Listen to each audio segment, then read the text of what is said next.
Thank you so much for joining me today. Forgive my appearance. I just got back from working out. I had a really good workout. I worked out for over an hour with my trainer, and then right after that, I was able to get my body scan done. Now, I haven't had my body scan done now for 2 months, and the results came back shockingly good. Now, my weight had come down a little bit. I've been continuing to lose a little bit here, a little bit there. But what was shocking were the numbers for my gain of lean muscle and my loss of fat. It's just unbelievable to me, especially one number you are not going to believe.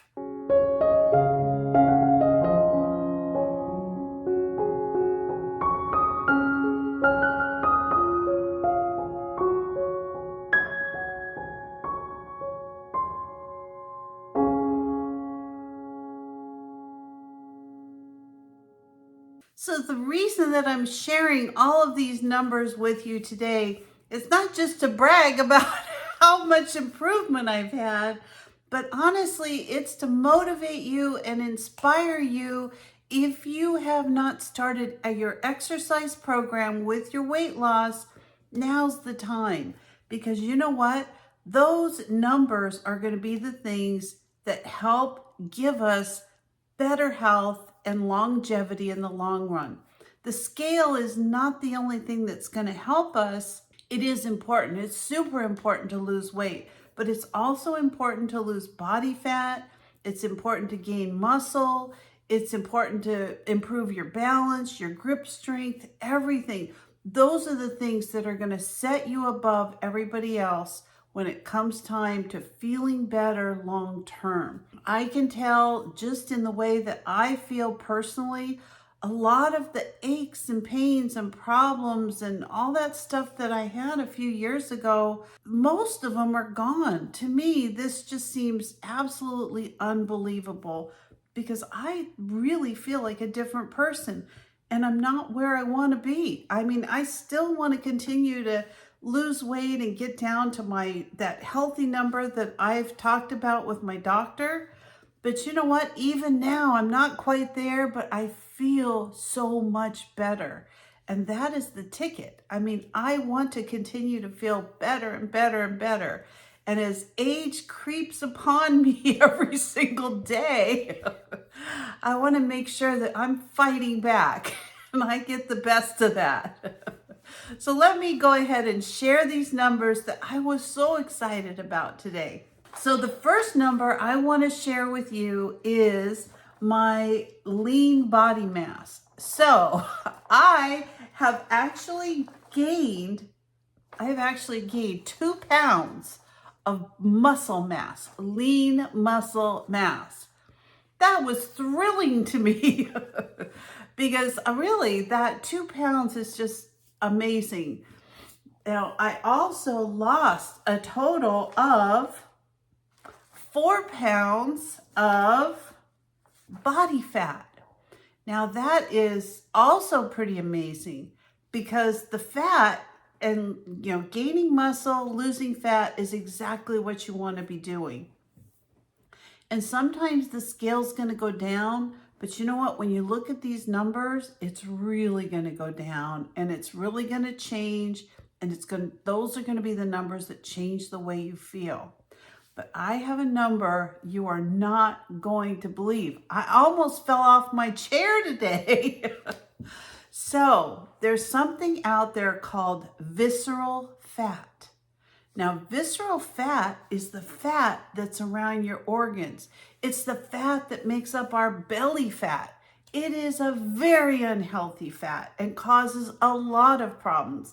In fact, I'm going to talk about it in a few minutes because it's so important. But I want to tell you, do you have any idea how much visceral fat I lost over the last 2 months? I lost 14 pounds of visceral fat. That's 14 pounds of visceral fat. Oh my gosh. That is a lot. Think of a 10-pound bag of potatoes and add 4 more pounds to it. That's how much I lost around my belly, my organs. So visceral fat is very, very, very bad. I mean, all fat is bad, honestly, but there's two different kinds of fat. There's the subcutaneous fat, which is the fat that we can pinch when we're, looking at fat on our bodies. But the visceral fat is the fat that circles around your organs. It goes deep inside your abdomen, which causes a lot of belly fat, goes around your intestines, your pancreas, your liver. It's the fat that's inside. It's sometimes actually called skinny fat because thinner people can have it too. It's the more dangerous fat. It can cause so many problems: type 2 diabetes, heart problems, stroke, high triglycerides, cholesterol issues, fatty liver disease. I mean, I could go on and on and on with a list of how bad visceral fat is for you. The really good part is that visceral fat, once you start really working on losing weight and getting your body under control as far as exercise and diet, the visceral fat, you actually lose it first. So I think that's probably why I'm seeing such significant changes in it. But it's also the most important fat to lose. And let me tell you why I think it made the biggest difference for me in the way that I felt over the last, really over the last 6 months. And that is because it causes so much, increased inflammation. So I was actually showing my husband my hands. Look at my hands. Now, I know you don't really have a before of my hands, but there is really like no inflammation in my fingers anymore. My fingers used to look like sausages.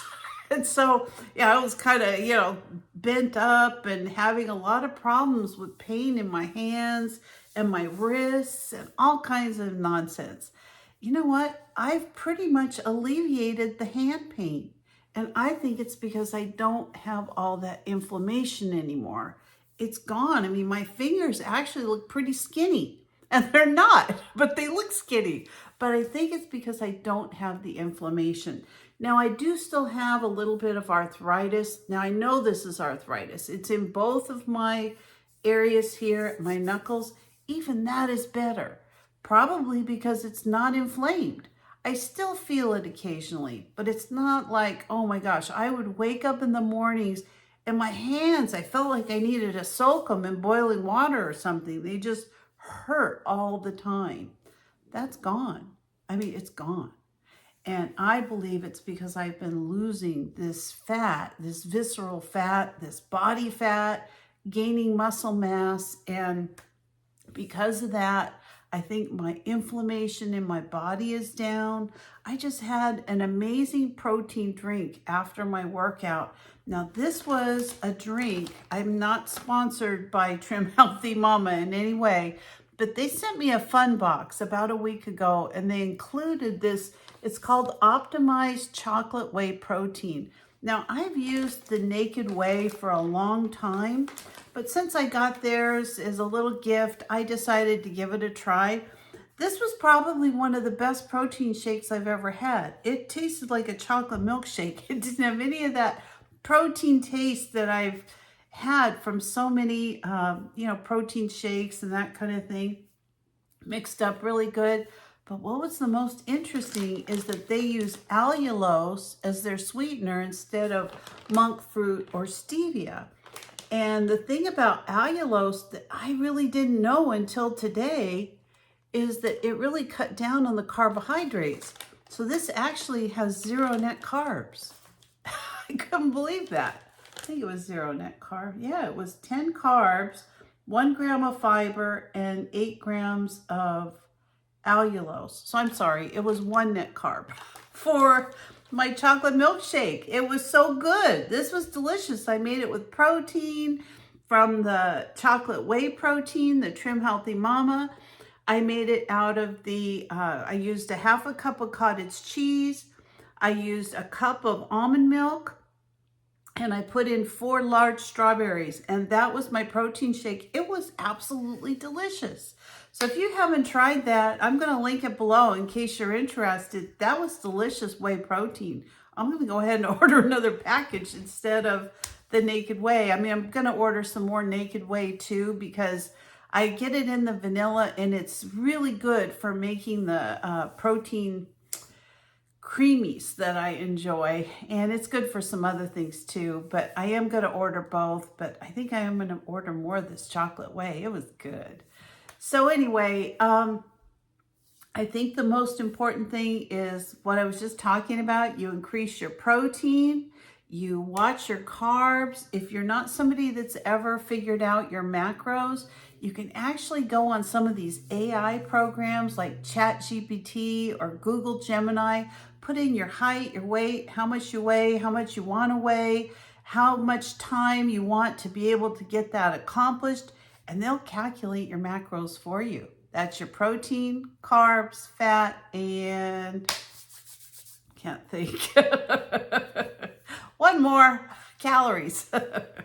So, give that a try. But I just wanted to share some of those numbers with you. I think these aren't really important for other people, but since I had knee surgery, my strength in my knees were a lot different from when I started to now. Now they're pretty much balanced from doing this different kind of exercise, which I just found that really amazing too. I can tell, I think it's affected my balance in a real positive way, and just all kinds of things. So anyway, I just wanted to share that with you. I really want you to hear this so that if you are in a place where you are experiencing pain from arthritis, pain from inflammation, pain from these different things, that maybe you consider adding an exercise program, and especially strength training, to however it is that you're losing weight. Because I think it's as important, if not more important, than the weight loss itself, than the diet that you're on as well. So anyway, I hope this is helpful to you today. I was very motivated, very excited about all these great changes that are taking place with me personally, and I hope that you're all doing well, as well. So anyway, if you're not a subscriber, please consider subscribing to my channel. Give me a like, a thumbs up, ring that bell for future notifications, share it with a friend. Maybe you know somebody that's got problems with inflammation. It might motivate them as well. So anyway, I will see you next time, and I'm going to link a playlist this time of some of the things that have helped me as far as Trim Healthy Mama recipes. If anybody's interested, this has actually helped me to lose, what is it? I don't know, 85, 86 pounds. Oh my gosh, I'm like on the way to 90 pounds here. I'll be there before you know it. So, and the most important thing, I forgot to tell you, hope you didn't leave yet. I'm a year younger than I was 2 months ago. A year younger. I'm now 67. I'm really 66, but on paper, I was 68. Started this program at 69 years old. Very depressing. I'm now 67, and I'm hoping by my birthday in November that I'm down to like maybe under my age. Wouldn't that be something if every year I go down a year? So by the time I'm 75, let's see, I'll be 29. That would be fun. Anyway, have a great day, everybody, and I will see you next time. Bye.